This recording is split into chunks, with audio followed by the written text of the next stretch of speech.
Bonjour, je voudrais vous parler de l'imaginaire et surtout du rôle essentiel qu'il tient dans notre vie quotidienne. En ce moment, je suis particulièrement touchée par tous les messages qu'on peut recevoir, que ce soit par les médias ou par les affiches publicitaires. Tous les messages qui nous mettent dans la tête qu'on est, qu'on est potentiellement en mauvaise santé et que la maladie est tapie en nous et n'attend que le moindre faux pas pour se révéler et nous transformer en monstres. On a partout des bactéries dangereuses dans la bouche, dans le nez, sur la peau, dans le corps, qui sont toutes prêtes à se multiplier et à devenir vraiment des monstres envahissants. Et non seulement dans notre corps, mais aussi autour de nous.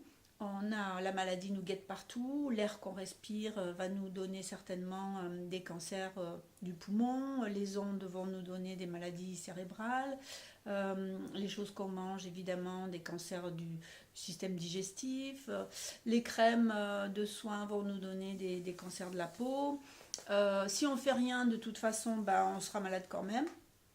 Donc on est vraiment bastonné à longueur de temps pour nous mettre dans la tête une image de notre avenir qui soit complètement apeurante, pour qu'on reste bien dans le cadre et que surtout on ne déborde pas.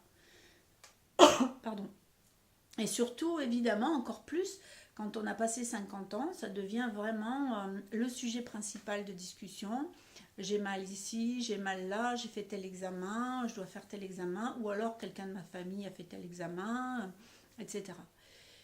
Mais moi, là, vraiment, je commence vraiment à être saturée de tout ça, et surtout à me dire, mais c'est une façon de se créer un avenir qui est complètement un enfer, en réalité.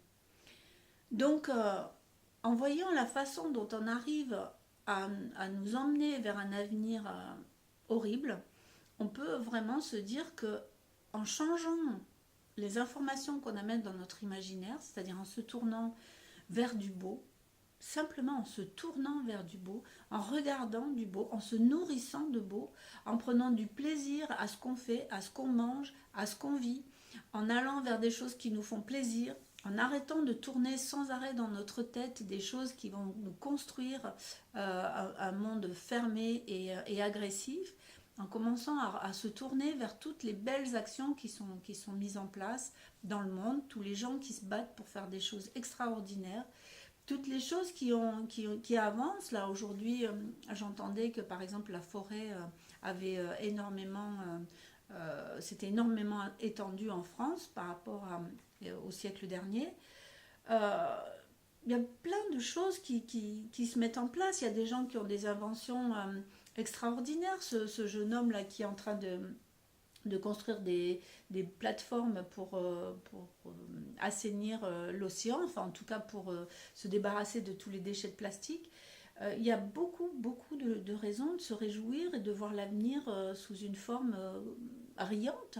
Il me semble que les esprits s'ouvrent, qu'on travaille pour l'égalité des hommes et des femmes, on se bat pour le droit des enfants. C'est sûr que tout n'est pas parfait, mais il y a quand même beaucoup de choses qui se mettent en place. Et je crois que focaliser notre imaginaire sur des belles choses, construire des belles choses à l'intérieur de soi, au lieu de tourner des images et des pensées négatives, tourner des images et des pensées positives, se plonger vers ses rêves, se tourner vers ce qu'on aimerait de la vie, ce qu'on a envie de faire, les choses qui nous éclatent, quoi. Voilà mon petit coup de gueule d'aujourd'hui par rapport à cet imaginaire qui nous manipule sans arrêt à longueur de journée. Alors attention, je crois que c'est vraiment le truc. Il faut être super vigilant parce que c'est là que notre vie risque de se terminer en cul-de-sac. Voilà ce que je voulais dire. Merci.